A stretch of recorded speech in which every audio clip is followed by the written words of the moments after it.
Alright, here's how it's gonna go down. There originally was supposed to be two episodes that I filmed of Jurassic March, but unfortunately, due to me forgetting to activate a certain application called River something, I don't remember what it's called, River Tuner, the bloody OBS started bugging out and just kept capturing the bloody my my desktop basically, and it stayed like that even to the next recording. So yeah, like what was supposed to be two extra episodes of Jurassic March, couldn't happen because complications. So instead, what's gonna happen, right? Once again, even though I don't have the footage, I still have the audio, and I did actually get Monolophosaurus. So surprise, surprise, it's a kind of a comeback to talking about dinosaurs. Sort of. It's an exclusive video, I guess. I don't know.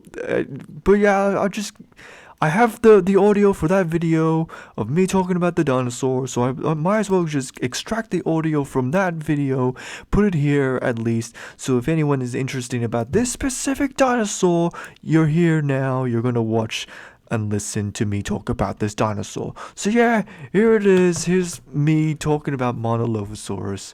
I hope you enjoy.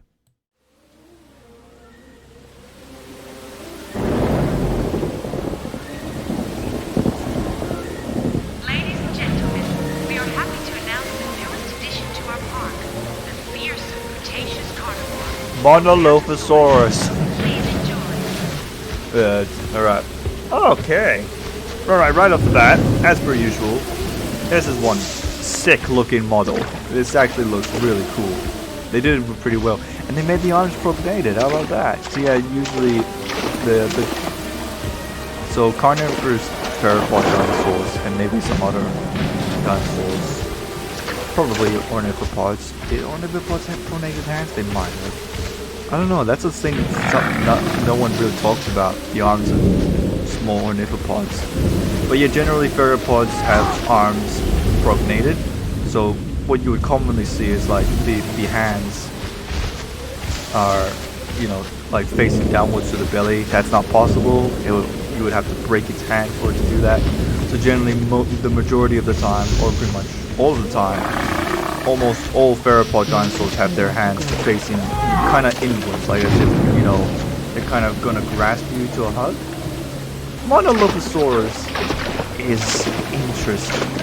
It's hard to describe this dinosaur. I did what I said I would do, and I did the research on this dinosaur.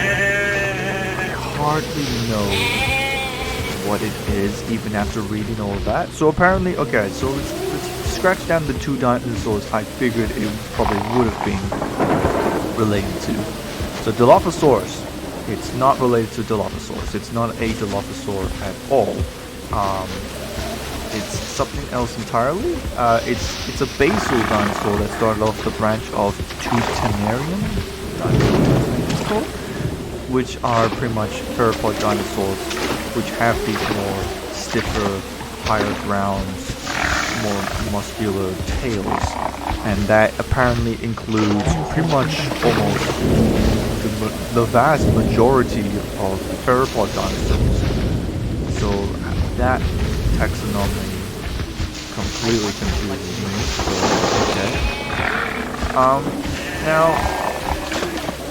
So apparently there's some sources I've read that say it's related to a megasaur, some that say it's an allosaur. Even one graph I see in the taxonomy supposedly somehow leads off to the Spinosaurs. I don't see that Spinosaur in this thing, but I don't know, maybe if you pointed out some certain features in the skeletal structure, maybe it'll be a bit more obvious.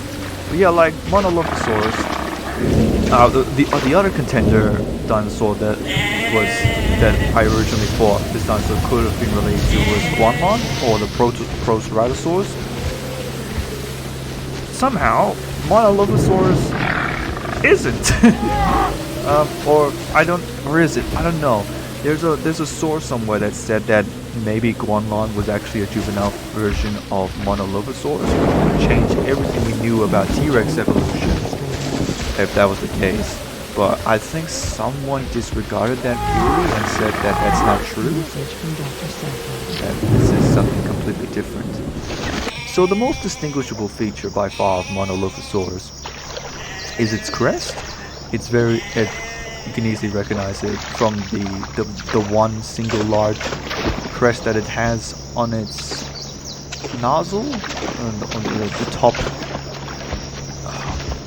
the top maxima, or whatever, right? And the interesting thing about this crest is that the crest itself is actually hollow somehow. Yeah, the crest is hollow. And because of that, originally people were thinking that, oh, it's just like Parasaurolophus, so it would use this, it would use this crest as a sound chamber and it would, fill up air and make a unique vocalization to talk amongst its species. But it turns out that the hollow structures in the crest aren't actually connected to the rest of the skull. It's just a unique thing for the crest itself. There's no airway for the crest, so they can't really vocalize through the crest. And so then another idea came in that the crest itself is hollow so that the head is less heavy, so that it can hunt more swiftly, is what I read. Very interesting stuff to think about, the crest of Monolophosaurus.